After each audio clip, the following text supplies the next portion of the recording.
ლაგოდეხის მუნიციპალიტეტის სოფელ გურგენიანში ახალი გზა კეთდება. პროექტის ფარგლებში ასფალტ-ბეტონის საფართან ერთად მოეწყობა სანიაღვრი არხები და წყალ-ამბრიდები. გაკეთდება გადასასვლელი ხიდიც. მიმდინარე სამუშაოებს ლაგოდეხის მუნიციპალიტეტის მერი ჯონდო მდივნიშვილი გაეცნო. სოფელ გურგენიანში ინტენსიურად მიმდინარეობს საგზაო ინფრასტრუქტურის მოწესრიგება ზემო გურგენიანში. პროექტის ფარგლებში ეწყობა ახალი ასფალტის საფარი, ასევე გზის ორივე მხარეს ეწყობა კაპიტალური სანიაღვრი არხები, შეიცვლება სამანქანო ხიდიც.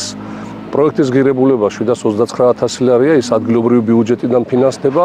აღსანიშნავია ის ფაქტი, რომ ამ ქუჩის მოსახლეობას არასოდეს არ ქონია მოწესრიგებული საგზაო ინფრასტრუქტურა და ძალიან მალე მოსახლეობა, სოფლის მოსახლეობა ისარგებლებს კომფორტული სამანქანო გზით.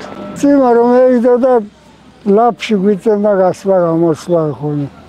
პრიჩკას რო ვატარებთ ან კაჭკას, ეფლობოდა შიდა ხოლმე ტალახში ნაწუნარზე. ასფალტი იქნება მშვენიერი კაია.